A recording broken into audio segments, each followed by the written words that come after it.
Buonasera, ospite di questo nostro approfondimento settimanale a TVA che trasmette sul canale 92 in tutta la regione Sicilia e Bassa Calabria e in streaming video.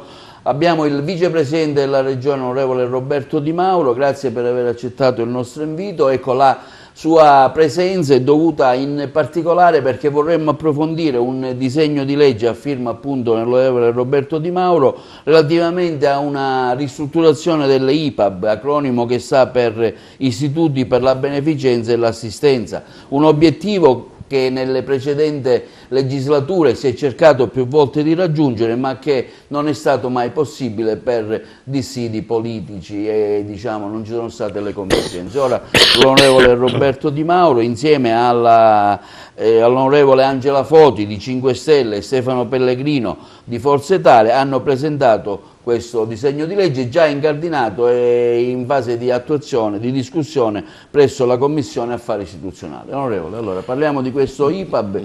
Intanto spieghiamo cosa sono le IPAB. Grazie per avermi invitato.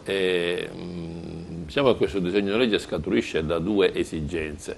La prima è di dare un ammodernamento al sistema delle IPAB, che sono delle strutture così definite di beneficenza pubblica che espletano la maggiore attività, la principale attività, che è quella dell'assistenza alle persone che versano una condizione di solitudine, di bisogno, e quindi creano delle realtà di natura abitativa, residenziale meglio ancora, e che è finalizzata proprio a consentire a queste persone di invecchiare, diciamo, dolcemente, ecco, con un'assistenza, con una collaborazione, con un servizio adeguato alla persona e così via. La seconda esigenza, quindi, oltre all'ammodernamento del sistema legislativo che crea un contenitore in cui vengono inserite tutte queste strutture, è il tema delle risorse. Tutti sanno che i comuni rispetto agli anni passati verso una condizione di difficoltà economica, voi per la riduzione dei trasferimenti, che è corretto dire così, dalla regione ai comuni, che dal 2012 ad oggi sono stati dimezzati, voi per la riduzione dei trasferimenti dello Stato alle regioni, ma anche, mi permetto di dire, al concorso soprattutto di finanza pubblica che la regione siciliana compie annualmente in favore dello Stato, che dal 2011 dal 2012 per l'esattezza al 2019 sarà un concorso alla finanza pubblica di circa 9 miliardi di euro che la Sicilia darà allo Stato per sostenere le regioni del governo centrale. C'è un tema anche che riguarda il sistema delle cooperative in genere, che esploitano anche questo servizio di attività residenziale. Quindi una materia complicata, complessa, e che vede in questo momento a rischio non solo i lavoratori del settore diretto, che sono numerosi e che non percepiscono alcuni stipendi, chi da 10 mesi, chi da 20 mesi, chi da 15, chi da 5, ed inoltre praticamente anche, mi permetto di dire, il sistema così come va in tilt con grave nocumento delle persone che vi abitano. Ecco, c'è però un conflitto in quanto il governo Musumeci ha presentato un suo disegno di legge. Voi, diciamo, il vostro disegno è trasversale perché fa parte anche 5 Stelle, Forza Italia e il vostro I disegni di legge presentati sull'argomento sono diversi.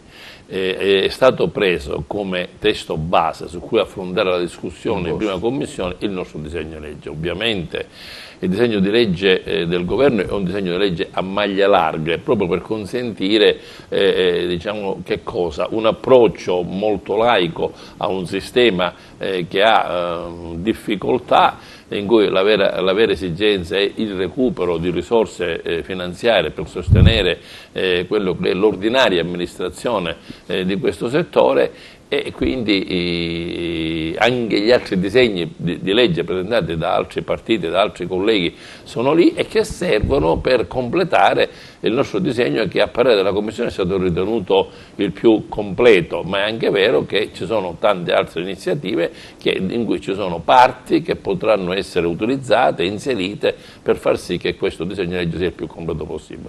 Lo stato dell'arte, su circa 24-25 articoli ne abbiamo esaminato una ventina, siamo al nodo principale, che è quello che prevede in buona sostanza che cosa sarà la struttura IPAB, quale sarà il rapporto con i dipendenti della stessa struttura e qual è il futuro sul piano economico-finanziario affinché ci sia uno scatto di reni in questo contesto che possa consentire un giusto ristoro ai lavoratori e a chi vi abita di avere ovviamente la massima assistenza. Ho letto ho cercato qualche dato e così parla di 750 dipendenti diretti, pubblici di ruolo, e circa 1300 lavoratori a tempo determinato con tanti professionisti in convenzione, tra cui, ecco lo voglio dire perché magari non molti lo sanno, assistenti sociali, psicologi, infermieri, professionali, fisioterapisti,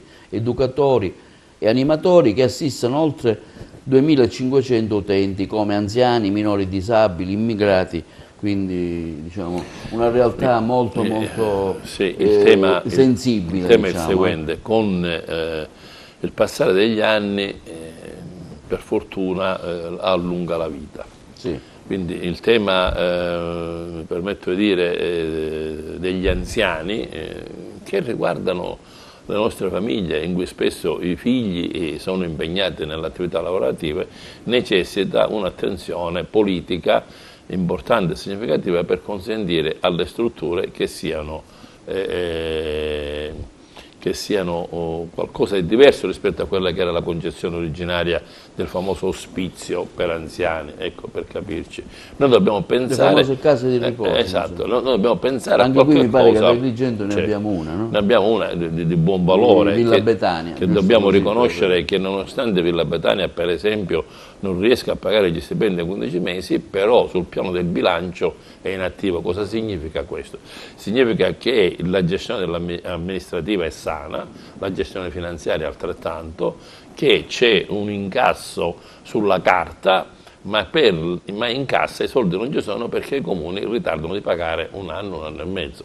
E quindi si verifica un caso, proprio Villa Betania è un caso eclatante, in cui rispetto a un servizio che viene espletato secondo quelle che sono le regole dell'efficienza, dell'assistenza non solo psicologica, sociale, c'è un'assistenza anche sanitaria che viene espletata proprio lì perché c'è servizio infermieristico, il medico che va sempre almeno 1 o 2 volte alla settimana, c'è un contesto reale di struttura che ha una funzione, mi permetto di dire, importante di assistenza a tante persone che ne hanno bisogno, che sono sole.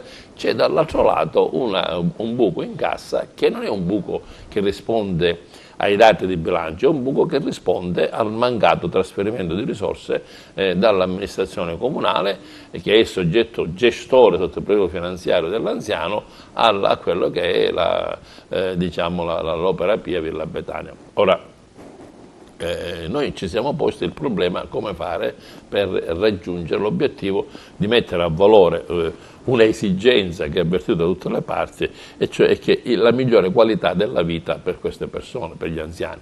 Premesso che la Regione Siciliana ha una sua organizzazione in questo senso, nel senso che il vertice, che è l'assessorato alla famiglia, in questo momento c'è l'assessore Mariella Ippolito.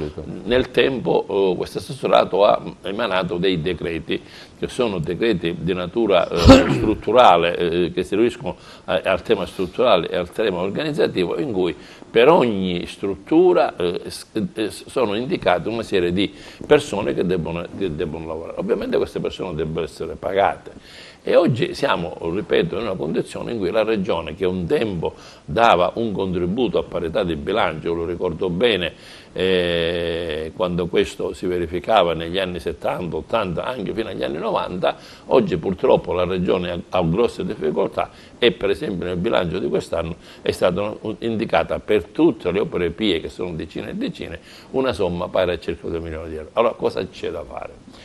C'è intanto, a mio parere, il Regio Direttore, da verificare la qualità di queste opere PIE, quali sono reali, quali sono sulla carta, quali è necessario fare una fusione, una trasformazione. Scusi, avete fatto una stima di quante sono regionalmente queste Sì, realtà? sì, ma saranno un centinaio, però ripeto, già alcune si stavano avviate verso l'estinzione, perché non avevano i presupposti per l'esistenza. Tant'è che in questo disegno di legge abbiamo inserito anche che cosa?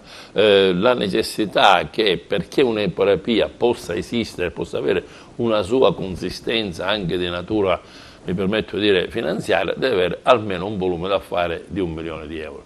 Cosa vuol dire questo? Vuol dire che questo limite è un limite assolutamente... No, è un limite su cui stiamo ragionando, ci comprenderemo in Parlamento, ci comprenderemo anche con gli altri colleghi della Commissione, può anche essere ridotto. Però è chiaro che per esistere devi avere una capacità di natura imprenditoriale tale da consentire, qualora tu faccia invece attività con appena 3-4 vecchietti, è chiaro che è opportuno fare in modo che 2-3 operapie tra di loro avviano un processo di fusione, il personale da un'operapia minore passa all'operapia maggiore, conserva gli stessi standard lavorativi sul piano economico, sul piano anche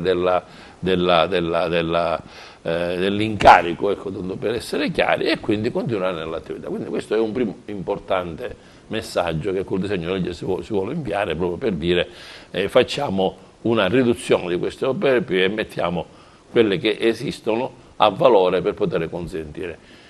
Ora, ci sono 2 tipi di categorie di operapie, quelle importanti che sono vecchie donazioni eccetera, e quelle che invece vivono con poche risorse.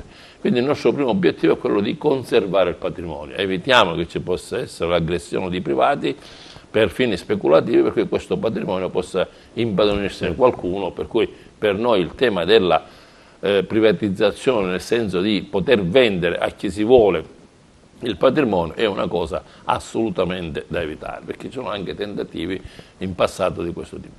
La seconda questione è creare un fondo per poter fare in modo che le operapie possano avere un congruo contributo da parte della Regione.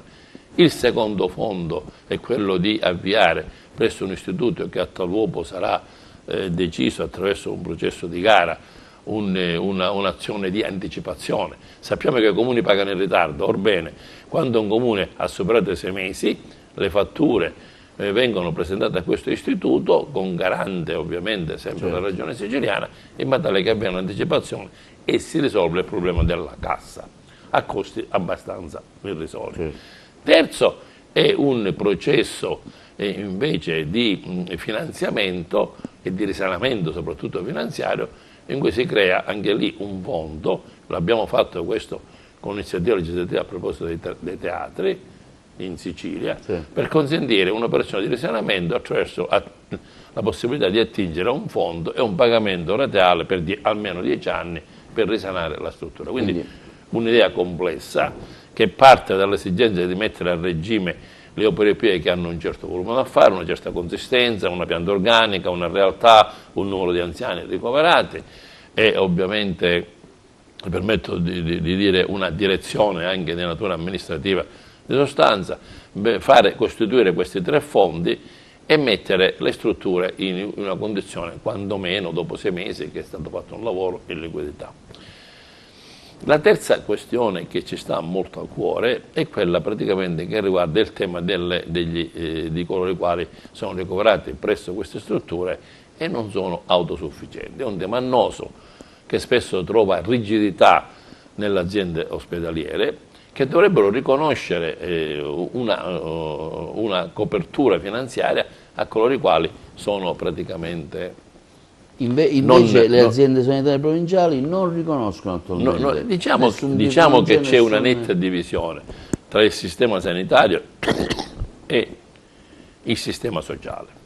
Ma quando una persona entra con i propri piedi in una struttura di questo tipo, a un'età 70 anni, e resta in vita per anni, c'è il rischio che questo possa trasformarsi in un soggetto non autosufficiente. È giusto che l'azienda ospedaliera riconosca il dovuto, perché serve per garantire a quella persona un'assistenza medica.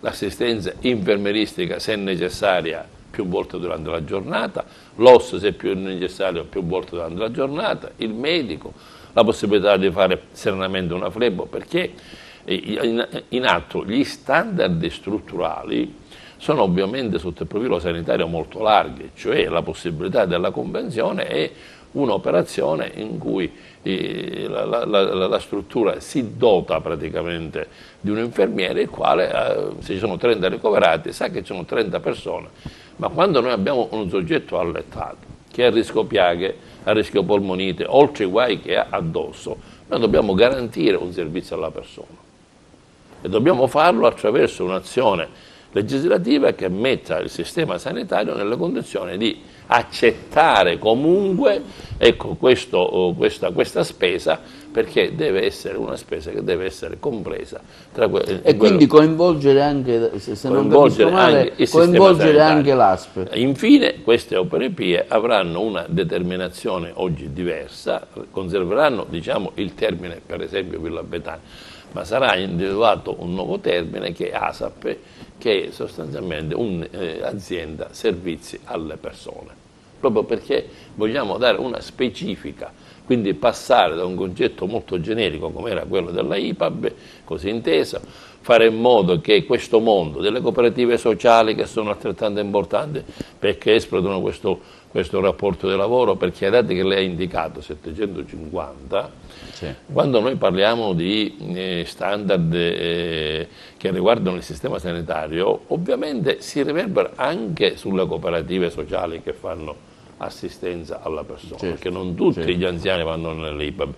Ci sono per esempio piccole strutture che funzionano con una condizione familiare, che garantiscono anche qualcosa in più, l'afflato, i rapporti, la possibilità di relazioni interpersonali, di gente che è anziana, che ha i propri figli al nord e che insomma, necessita, qualora il soggetto sia allettato, di un'assistenza reale.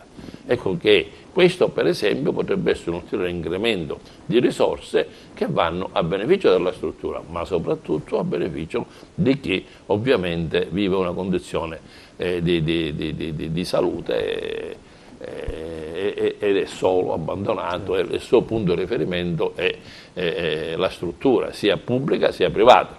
Quindi la nostra idea è questa, che la struttura è pubblica, ma il rapporto dei lavoratori in buona sostanza, così come del resto è la RAI, così come del resto sono le grandi aziende, i rapporti poi sono di lavoro di natura privatistica. La società è pubblica, ma i rapporti sono di natura privatistica. Questo è un sistema che credo sia razionale e sia condivisibile. Per carità, questa è la nostra idea, ripeto, abbiamo approvato 20 articoli. La convergenza con le altre proposte, diciamo che la convergenza in cosa si potrebbe trovare? Ma la convergenza, diciamo che possiamo discutere dello sbarramento del 1 milione e siamo alla battuta finale, convincere il governo di questa attenzione che deve mostrare il Servizio Sanitario Regionale su tutti coloro i quali sono non autosufficienti, sono, diciamo, necessitati a un'assistenza particolare. Tra l'altro vorrei chiarire che questa riforma, attesa da 20 anni, è un obbligo di legge previsto dalla legge nazionale 328 del 2000, che prevede appunto un sistema integrato di interventi e servizi sociali. La 328 è una pietra miliare del sistema del riordino dei servizi, di questi servizi. Tante cose sono inserite, questa in particolar modo, e credo che per quanto ci riguarda questo sforzo che stiamo facendo, superando gli steccati di appartenenza, vede per me primo firmatario unitamente al Movimento 5 Stelle e a Forza Italia il Presidente, ma vede il coinvolgimento di tutti i parlamentari della Commissione.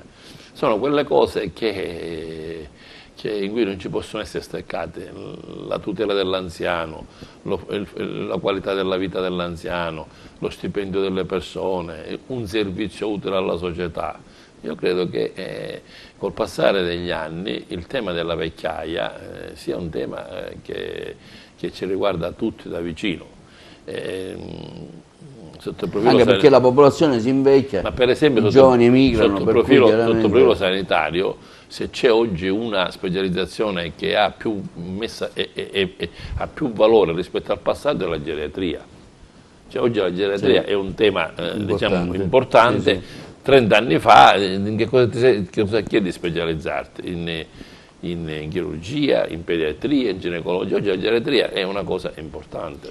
Onorevole, certo che bisogna capire, insomma, da un lato ci sono le passività e dall'altro ci sono le componenti attive. Ecco, le IPAB hanno in questo caso un inestimabile patrimonio immobiliare di diversi milioni, ecco, e dall'altro hanno anche una situazione debitoria abbastanza pesante. Ecco, chi è che in questo caso si accollerebbe i debiti? Per esempio, le leggevo poco fa proprio del patrimonio. Noi abbiamo una realtà importante sotto il profilo patrimoniale nel palermitano. Nelle altre province non credo che ci sia questa realtà. Per esempio l'Opera Pia Santa Lucia, l'Opera Pia Cardinale Ruffino sono veramente delle opere pie che hanno una proprietà inestimabile. Per esempio una serie di attività di magazzini che sono nella via Principe Belmonte a Palermo sono anche perché ci sono molti lasciti, tra l'altro. Sì, ma molta gente che è ricoverata lì. Infatti la legge tiene conto che rispettiamo il dettato delle tavole fondative. Per quale ragione? Perché intanto se noi dovessimo cambiare la destinazione o fare attività che distrae il patrimonio, significherebbe non rispondere più alle logiche che hanno determinato l'Opera Pia e far sì che ritornano in campo gli eredi, prima condizione. Seconda condizione, abbiamo parlato poco fa di forme di sostegno finanziario come ripianamento debito, eccetera, ma questo qualora ovviamente ci sono le condizioni. E perché abbiamo evitato che fosse la Regione il garante di questo piano di risanamento?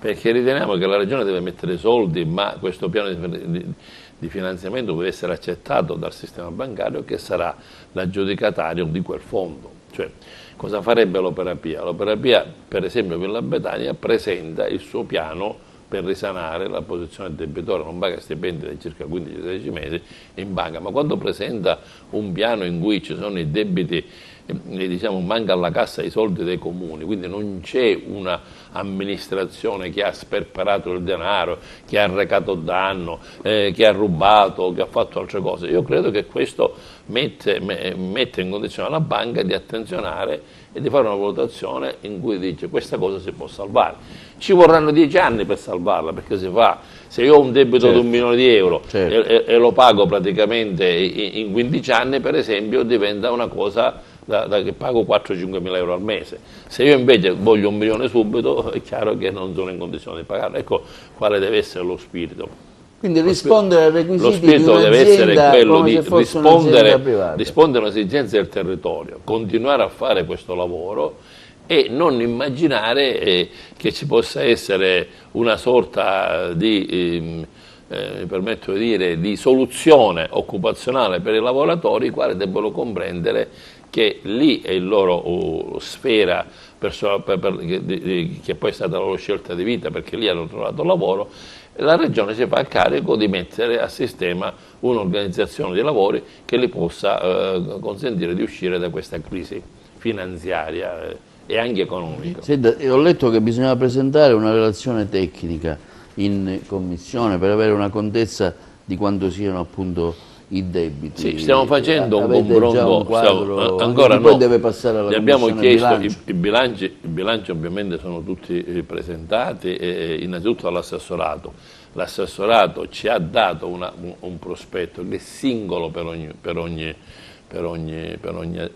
diciamo, Opera Pia. È chiaro che se un'Opera Pia ha 500 mila euro di debiti a 3 per persone ricoverate da 10 anni, che non ha più di 3, più di 4, è chiaro che non si possono andare lì, bisogna immaginare la fusione o addirittura l'estinzione, preoccupandoci del personale che dobbiamo fare magari in modo accorpare con un'altra azienda più grossa e più sostenibile. Quindi lo spirito deve essere quello di fare in modo nel territorio, in ogni provincia, individuare un'Opera Pia che è leader per l'organizzazione, per la capacità finanziaria, per il lavoro che espleta, e creare sistema attorno a questa Opera Pia per cercare di coinvolgere gli altri e riuscire a non perdere. Sì, ma questo diciamo percorso il cui rimborso deve passare attraverso le casse del comune, che è quello che mi risulta, diciamo, è quello più difficoltoso, in quanto le aziende, i lavoratori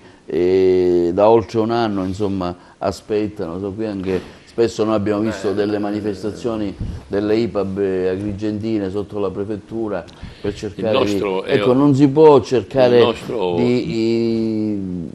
Direttore, il nostro è un sistema finanziario che segna un prodotto... Cioè, deve passare per forza dal comune, dico. No, non è che deve passare per forza dal comune. Noi non siamo in una condizione per cui abbiamo anziani che hanno redditi sostanziosi. E abbiamo persone che hanno un reddito, per esempio la pensione addirittura 250 euro. Chi supplisce a questo? Supplisce ovviamente lo Stato attraverso l'organismo del territorio che è il comune. Il comune ha da un lato una riduzione dei trasferimenti, qualunque comune, io parlo di dati precisi, nel 2012 la regione trasferiva 640 milioni, nel 2018 trasferisce 340 milioni, quindi abbiamo una riduzione di metà dei trasferimenti, con l'obbligo anche di un fondo unico, quindi non c'è una distinzione, questi sono per i servizi sociali, questi sono per la viabilità e così via. Posto questo, cosa succede?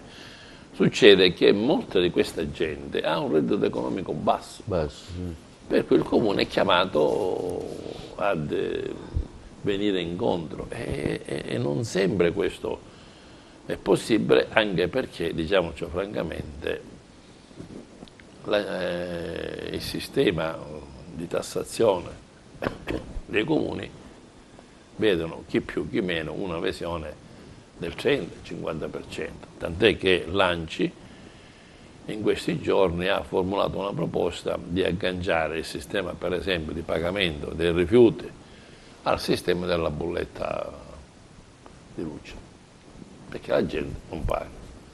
Non so se diventerà questa una legge, però che il comune, qualsiasi comune, non incassa almeno il 50%, non è che è un dato inventato, quindi il comune non è che è un fondo senza... Ormai i comuni hanno raschiato il barile e quindi segna il passo, il pagamento. Senta, tra le varie proposte c'è anche la possibilità di applicare alcune delle norme previste nel disegno di legge anche alle strutture residenziali gestite da enti no profit del terzo settore come cooperative sociali, perché sono un altro braccio armato del servizio alla persona, che non sono espletate dall'opere PIE, sono espletate dai privati, ma che hanno lo stesso target di lavoro, hanno lo stesso target di impegno, hanno lo stesso dovere di rendere il servizio alla persona, un servizio secondo standard che sono stabiliti dai decreti, dai LEA, cioè i livelli essenziali di assistenza. Quindi,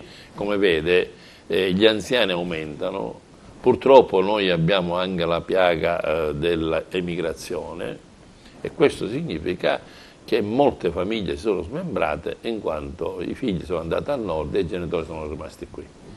E alla fine di un percorso di una persona che è anziana e che comincia a non essere granché sufficiente a se stesso, purtroppo la soluzione è quella di una casa di riposo. Quindi io annetto a questo tema degli anziani è un tema di straordinaria importanza, nel senso che il tema oggi degli anziani è un tema che deve essere al primo punto dell'ordine del giorno del tema dei servizi sociali, rispetto ai quali negli anni passati si suppliva con le risorse della regione, oggi è diventato un'esigenza primaria. Aggiungasi che la difficoltà a trovare posto di lavoro ha spinto tanti a organizzare nel territorio un sistema di assistenza di questo tipo, intere famiglie accudiscono ad anziani, non sempre quei costoro hanno una capacità finanziaria, per cui la soluzione è il comune. E quindi anche, come diceva lei, la possibilità di inserirli nella programmazione regionale e distrettuale. Noi abbiamo il 3% del fondo sanitario regionale che è destinato, diciamo, a questo tema dei servizi socioassistenziali.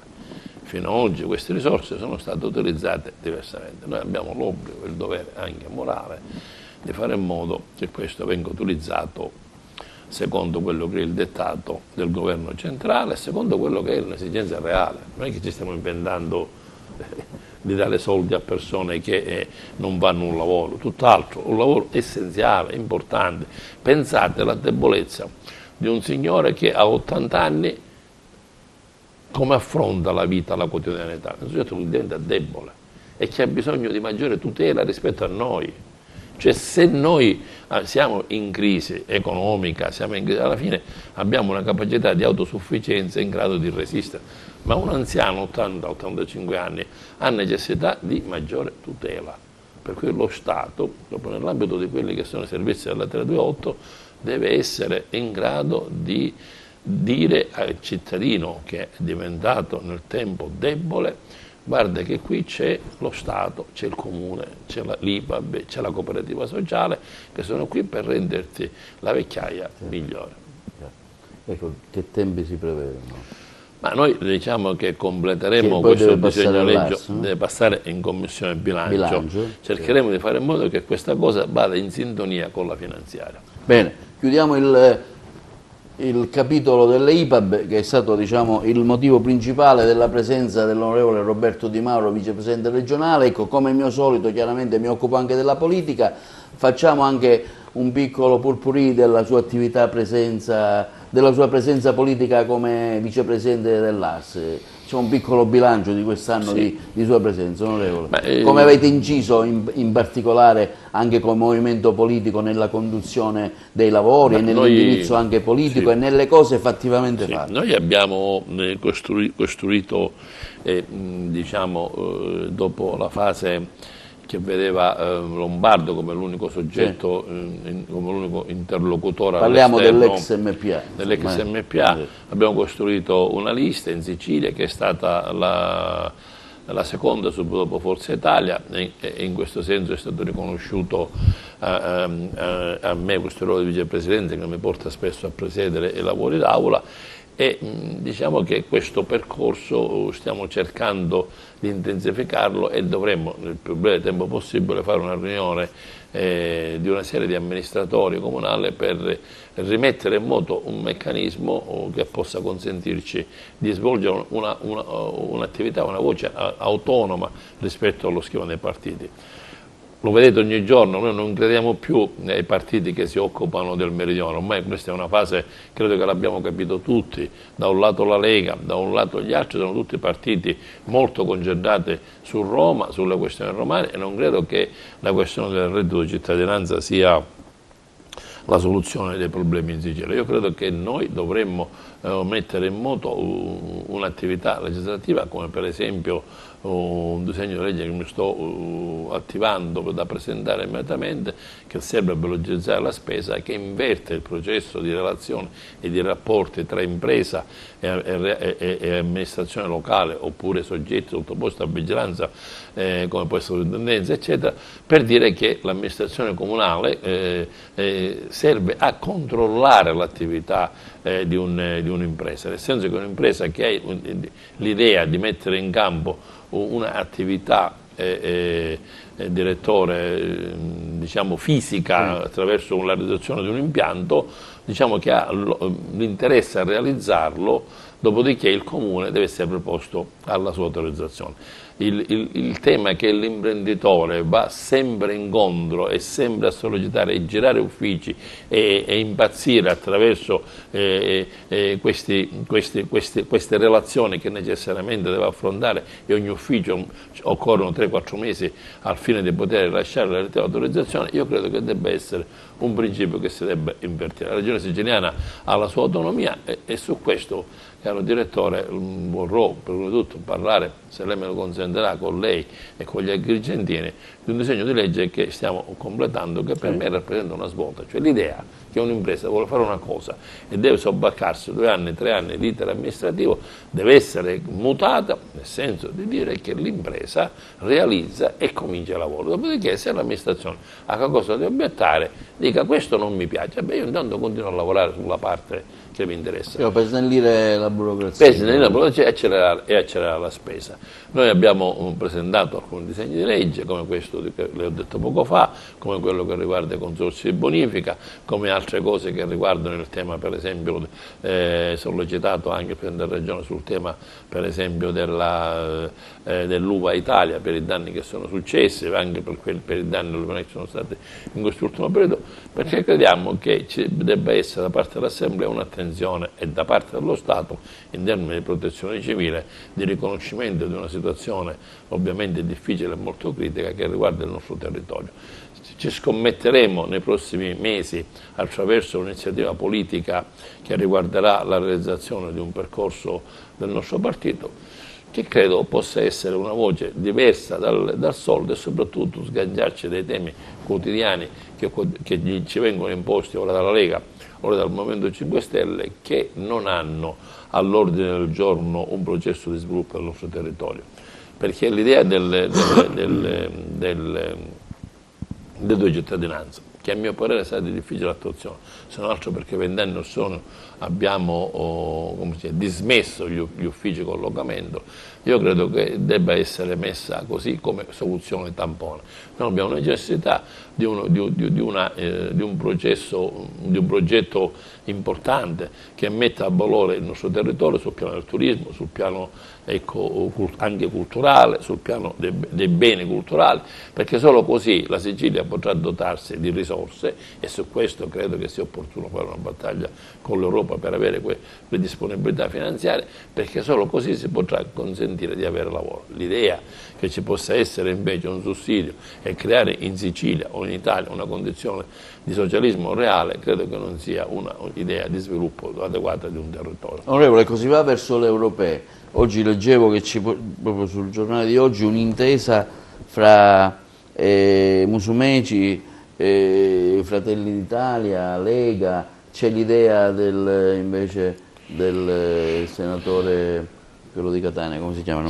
Stanganelli, invece di andare con la proposta della Meloni e di non appiattirsi su posizione della Lega. Ecco, la vostra identità in questo caso verrà salvaguardata per le europee? Quale sarà l'accordo che farete? Noi pensiamo di assumere un rapporto federativo, perché c'è lo sbarramento al 4%, un rapporto federativo che con un soggetto nazionale che comincia a parlare di meridione, che comincia a parlare di che cosa vuole fare in Sicilia, di che comincia a parlare di che cosa vuole fare con il nostro contesto. Se la risposta è la solita, cioè parlare di Europa in senso lato, parlare di questioni nazionali in senso lato, o parlare di sicurezza, per carità, che è una cosa importante, o parlare solo di immigrazione, non sono argomenti che ci possono interessare. Abbiamo rivolto alcune sollecitazioni, io credo che nel giro di un mese o 2 mesi possono esserci novità, perché attendiamo, prima di fare le scelte, delle iniziative politiche. Non necessariamente queste iniziative debbono essere accolte nel giro di 48 ore. Noi riteniamo che le iniziative politiche, se sono serie, la gente le apprezzerà e col tempo avranno la propria ragione. Ecco, ci può essere una vostra Certo, ci sarà un nostro impegno politico, di natura federativa ci sarà, ma non potrà essere nell'interesse di riuscire a inventarci come far diventare qualcuno deputato europeo. Noi abbiamo la necessità di avere il consenso si può avere oltre su un piano personale, su un'idea, su un progetto, su una proposta. Non sento fino ad oggi i 5 partiti nazionali, compreso 5 Stelle, PD, Lega, Forza Italia e Fratelli d'Italia, formulare una proposta per il Meridione. Se questo dovesse avvenire, ovviamente diventerà... Insomma, si ha l'idea di un abbandono sempre ormai da diversi anni della questione meridionale, in particolare della Sicilia. Si ha l'idea di un territorio che è spaccato in 2, quello italiano. O c'è una proposta o c'è un'idea che parte spingendo dalla Sicilia a far sì che qualcuno, ovviamente per un tornaconto personale che sono i consensi, ecco, si adopera perché nel Meridione e in Sicilia in particolar modo ci possono essere dei ritorni che non necessariamente debbono essere solo esclusivamente di risorse. Ma quando dicevo poco fa questa iniziativa dice che la possiamo fare perché noi abbiamo sulla urbanistica competenza speciale propria, io credo che basta una cosa di questo tipo perché immediatamente la spesa si accelera e immediatamente si verificano quelle condizioni di circolazione delle proprie risorse invece di lasciarle in banca, che mette a valore, e per ogni 100.000 euro si sviluppano ovviamente unità lavorative. Ecco, il voto europeo quanto è importante? Oggi il voto europeo rispetto a quando fu l'inizio ha assunto un'importanza strategica perché, come spesso leggiamo, e come credo puntino in questo momento sia la Lega che Fratelli d'Italia, oggi il voto europeo ha una importanza strategica perché tende, a secondo qual è, a rivoluzionare l'attuale impianto. Se dovessimo passare dall'alleanza del Partito Popolare Europeo e così via a quella che è un'idea sovranista, un'idea che in questo momento diciamo, viene sollecitata per esempio dalla Lega, significherebbe da un lato cercare di rompere l'Europa o comunque fare in modo che poi ognuno possa fare qualsiasi cosa. Io non credo che servirà a questo punto, quindi la partecipazione alla campagna elettorale è un fatto essenziale per la politica, per l'Italia, per la Sicilia, per la nostra città, perché solo così noi potremmo incidere sulle scelte future. Se noi dovessimo mancare all'appuntamento, mi riferisco ovviamente come tema Sicilia, certo, ci troveremo ovviamente che altri decideranno le questioni. Fino ad oggi questi hanno deciso soltanto in relazione alle questioni di natura finanziaria che interessano soprattutto, diciamo così, vogliamo chiamarla Padania, vogliamo chiamarla Centro-Nord, ma certamente qui si fanno anche accordi al discapito della Sicilia, per esempio mi riferisco all'accordo col Marocco.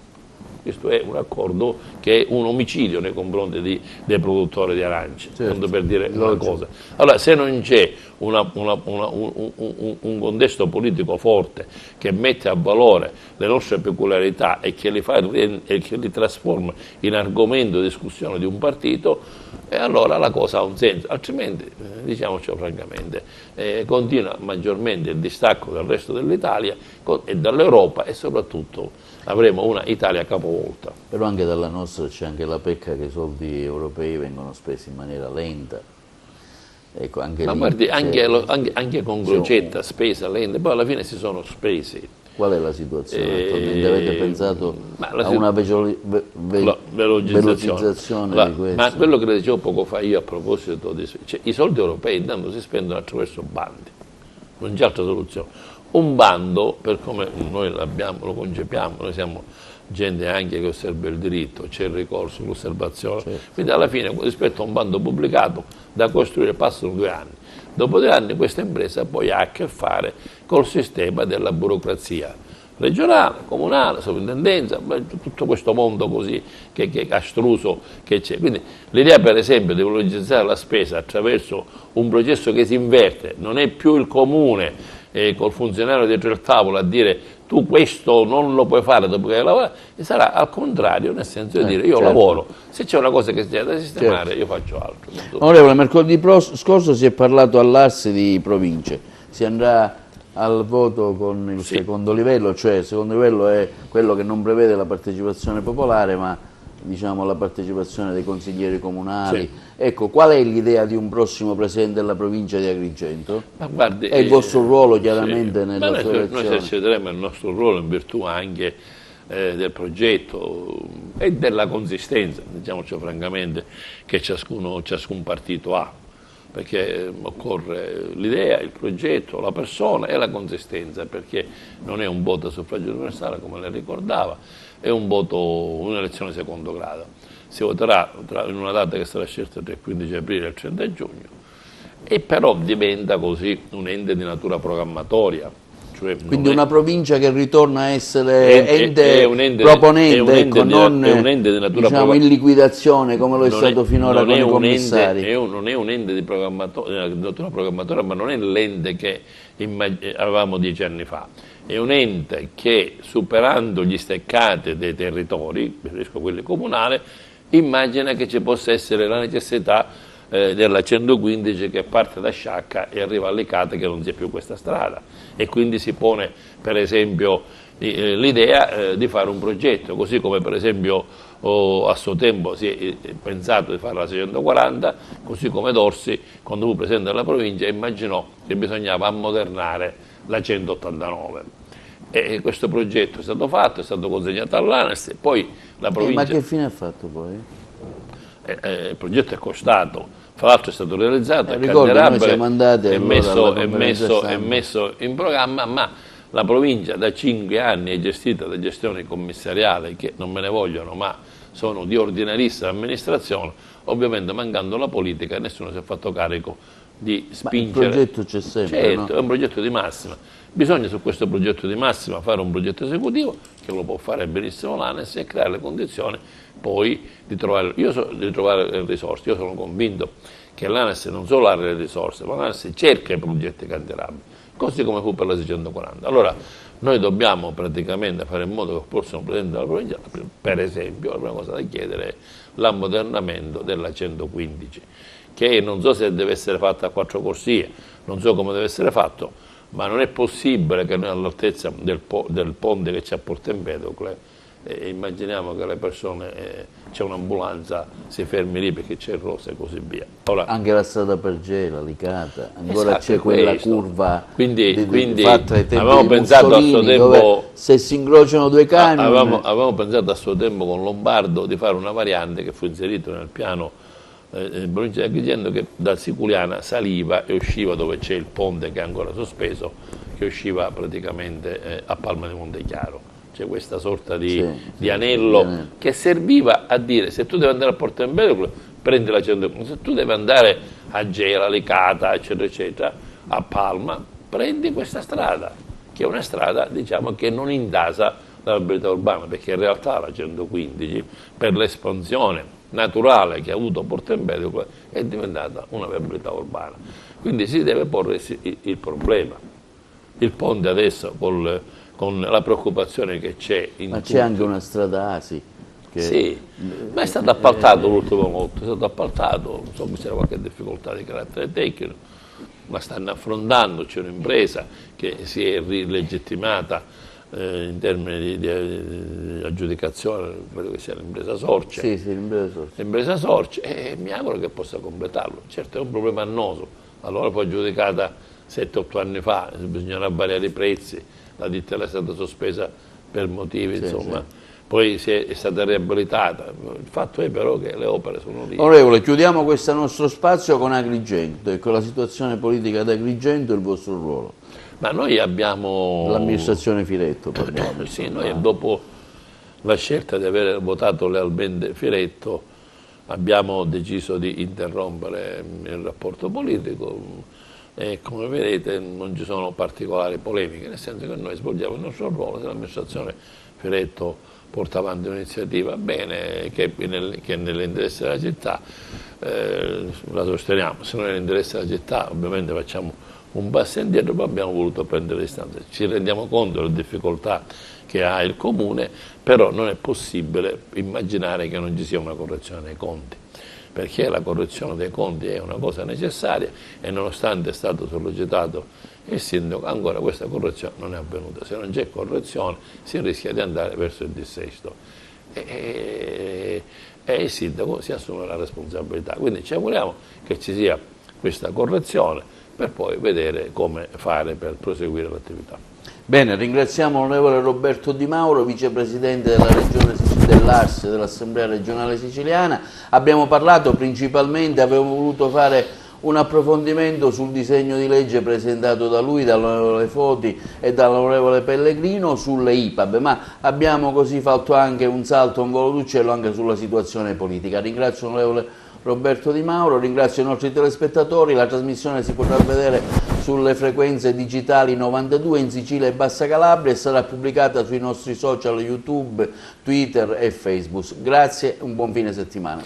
Grazie a voi.